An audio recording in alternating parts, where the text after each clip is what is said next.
"Will you give me food if I sing?" begged a street boy. What he sang made a millionaire cry.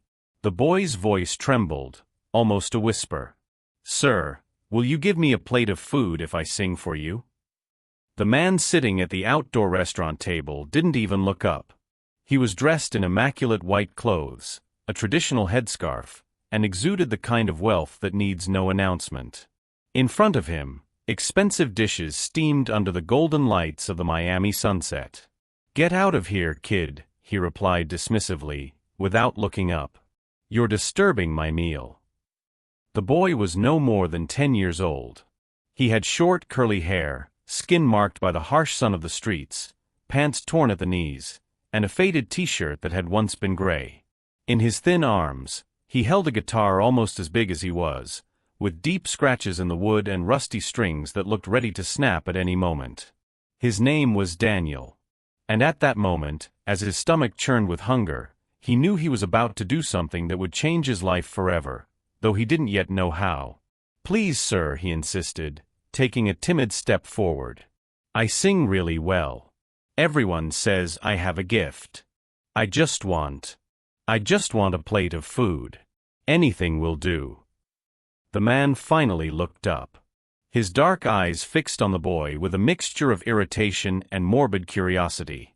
Something about that request sparked not compassion, but a wicked idea. "You want food?" he asked, a cruel smile forming. "Then sing. Right here, right now. If you're really good, I'll not only give you food, I'll pay you."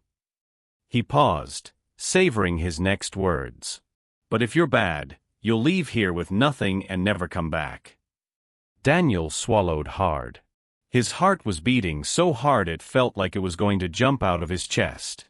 Around him, other customers began to notice the scene.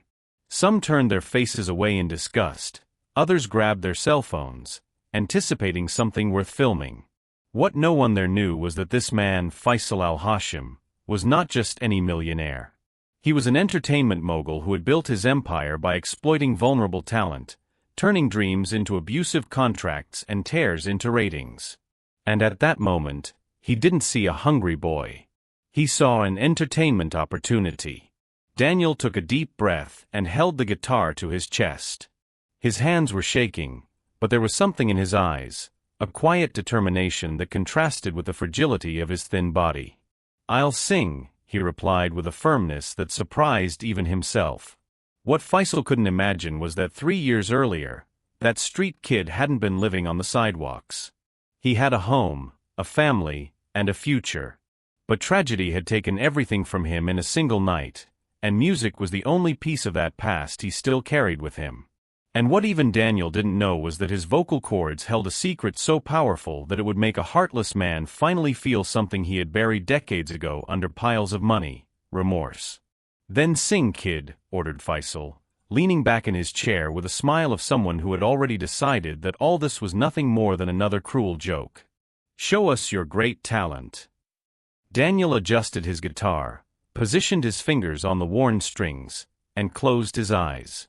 At that moment, he was no longer on a sidewalk in Miami.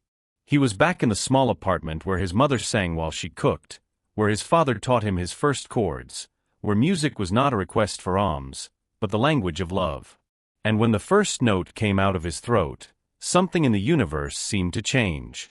The customers who had been laughing seconds ago fell silent. The waiters stopped in the middle of the room. And Faisal, the man who swore he would never be moved by anything, felt something strange tighten his chest. That boy's voice wasn't just good. It was impossible. It was the kind of talent that comes along once in a generation, pure, devastating, true. But what really paralyzed Faisal wasn't just the technique.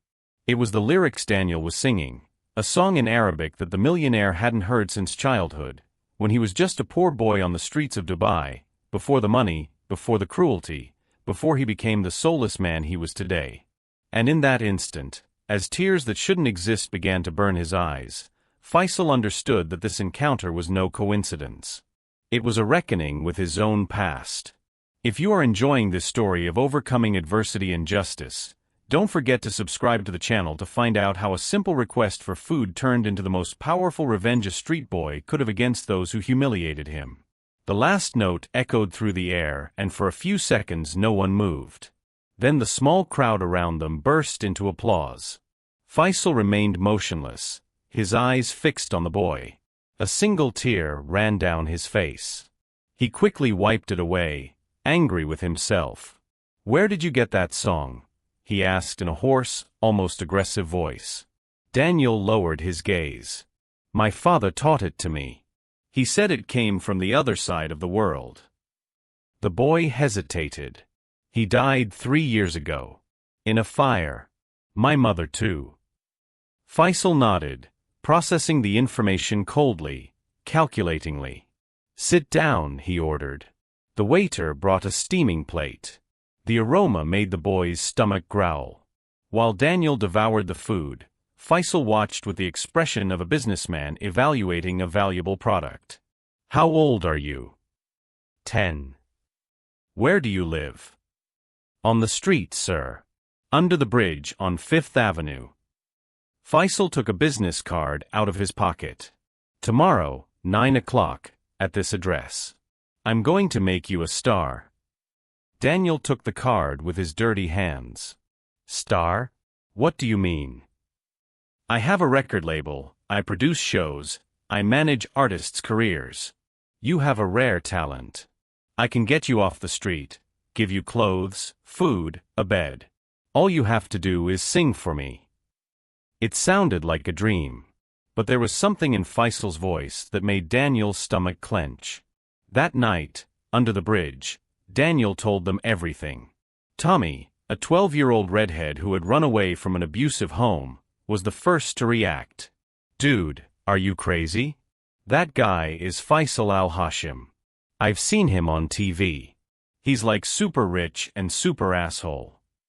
"What do you mean?" Tommy leaned in, lowering his voice. "My brother worked for him. He said the guy exploits artists, pays them peanuts, locks them into contracts. When they try to leave, he destroys their careers." Daniel felt a chill down his spine. "But he said he was going to help me." "Everyone says that at first. Look, you need to get off the streets. I'm just saying, be careful. People like us don't get anything for free." The next morning, Daniel arrived at the huge mirrored glass building with Al-Hashim Entertainment in gold letters. The security guard stopped him, but after seeing his card, he let him through. 15th floor. "Don't touch anything." A woman in a suit greeted him with barely concealed disgust. "You must be the special project. Come on.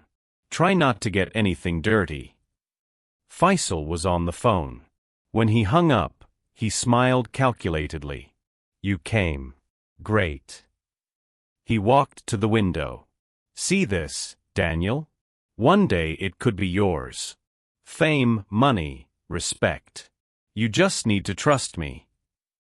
"I do, sir." "Great. Then sign this." Faisal slid a contract across the table. Daniel looked at the papers. Lots of words he didn't understand, numbers, legal terms. "What is this?" "A formality. A contract saying that I will manage your career for the next 10 years. I will invest in you. In return, I get 80% of your earnings until I recoup my investment." 80%. Daniel knew that meant almost nothing to him. "Sir, isn't that too much?" Faisal's face hardened. "Too much? Kid, you were begging for food yesterday. I'm offering you a career. If you don't want it," he reached out to take the contract. No, I want it. It's just, can I take it to someone to look at?" "Of course not. This offer expires today. Either sign now or I'll look for another talent. There are 1,000 kids who would kill for this chance." Daniel held the pen, his hand trembling. He was about to sign when a firm voice sounded from the door. "I wouldn't sign that if I were you, kid." Everyone turned to the door. A black man in an elegant suit entered the room with firm steps. He was in his 40s, with gray hair at the temples and a leather briefcase under his arm. "Who the hell are you?" growled Faisal, standing up abruptly. "My name is Robert Hayes. I'm a lawyer specializing in artistic rights." He walked over to Daniel and put his hand on the boy's shoulder. "And this contract you're about to sign will turn you into a slave for 10 years.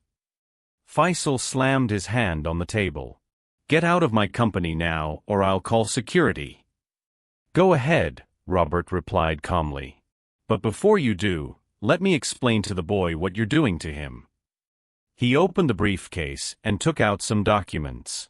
"Daniel, this contract binds you for 10 years. 80% of everything you earn goes to him. And there's more. He controls where you perform, what you sing, who you talk to. If you try to leave early, you have to pay a $2 million penalty." Daniel's eyes widened. $2 million. "That's a lie," yelled Faisal, his face red with anger. "I invest in talent, I take care of them." Robert smiled ironically. "Take care of them? Like you took care of Jeremy Thompson? The little singer you turned into a star at 8 years old and who today, at 18, is broke and suing you." The silence that followed was heavy. Faisal clenched his fists, his nostrils flared. "Or Sofia Martinez." Robert continued, pulling out more papers. "The girl you forced to do 300 shows in a year until she collapsed from exhaustion on stage? I have it all here. Abusive contracts, witnesses, lawsuits." "Shut up." Faisal exploded, lunging toward the lawyer. But Robert didn't move. He just raised his cell phone. "It's all recorded. Every word you've said since that boy walked in here. Including the part where you admitted you keep 80%. The color drained from Faisal's face. He backed away, realizing the trap. Daniel looked at Robert in confusion. How did you know I was here?" The lawyer smiled. "Your friend Tommy came to see me last night.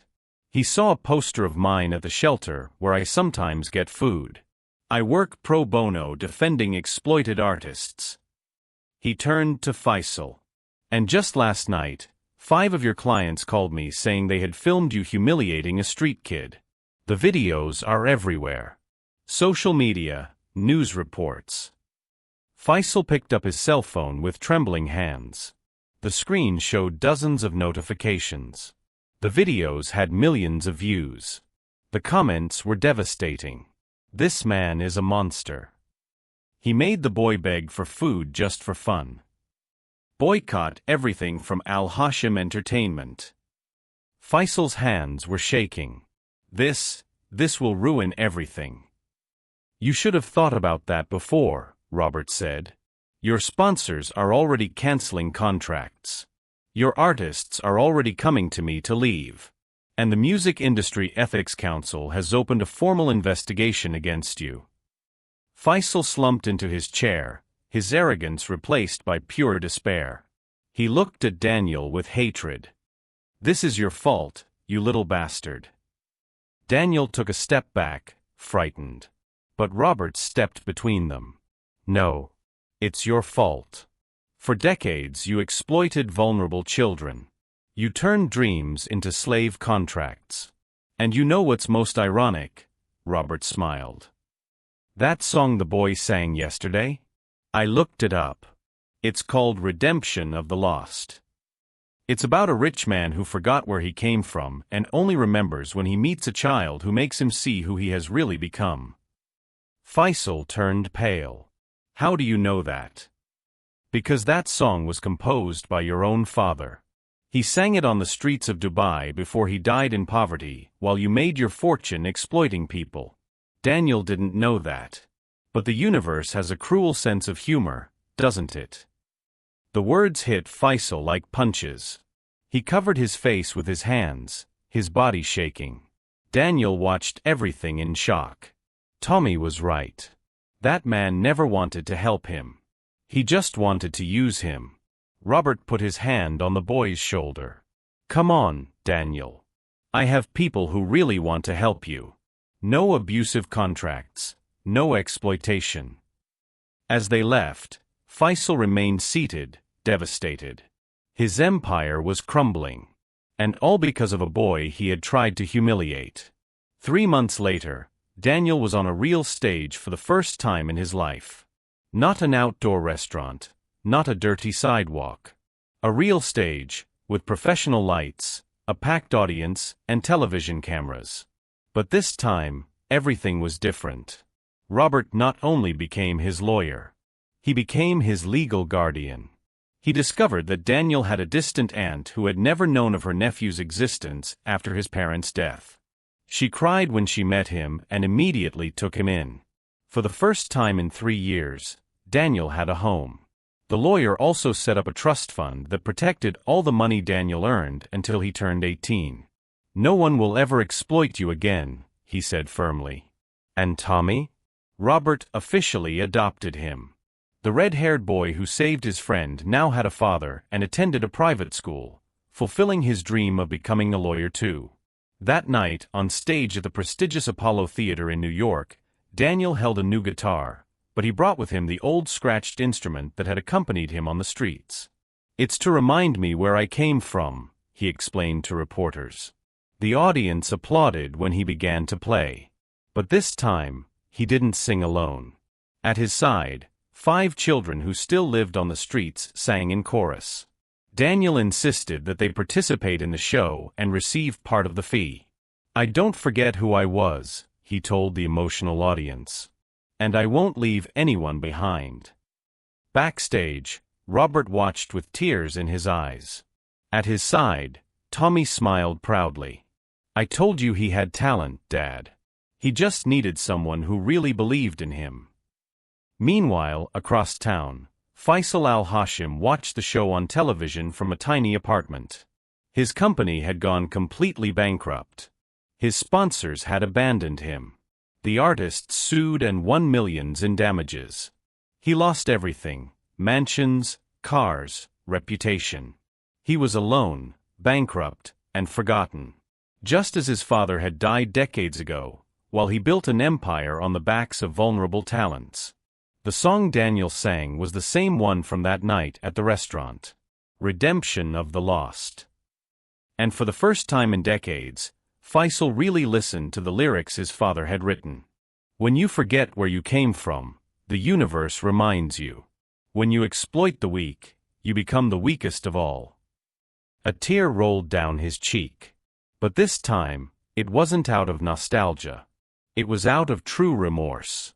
Back at the theater, Daniel finished the performance to a deafening ovation. He hugged the 5 children from the choir and said into the microphone, "This show is dedicated to everyone who has ever gone to bed hungry, who has ever been humiliated, who has ever thought they were worthless. You are worth something. Never let anyone tell you otherwise." The audience stood up. Some cried, others shouted with emotion. The video went viral instantly, racking up tens of millions of views in a few hours. In the comments, an anonymous message caught my attention. "I was one of the children this man exploited years ago. Seeing this boy succeed gave me hope to start over. Thank you, Daniel." The message received thousands of likes. And below it, dozens of other people shared similar stories. Faisal had destroyed so many lives that he couldn't even remember them all. But they remembered him. A year later, Daniel released his first album. All profits were divided, 30% for him, 30% for a fund that helped street children, and 40% for Robert to invest in education and infrastructure for vulnerable young talents. "The best revenge is not to destroy those who hurt you," Daniel said in an interview. "It's to build something so great that their evil becomes just a small stumble in your success story." Faisal watched that interview. And for the first time, he understood what he had lost. Not the money, not the fame, but his humanity. What his father had tried to teach him through that song and what he had ignored out of greed. He picked up the phone and dialed Robert's number. I wanted to apologize. And ask if I can help. Work for free at the foundation. Do something right before I die." Robert was silent for a long moment. "I'll think about it," he replied. "But know this, you won't be working with the children. You'll be cleaning bathrooms, washing dishes, doing the work you always thought was beneath you.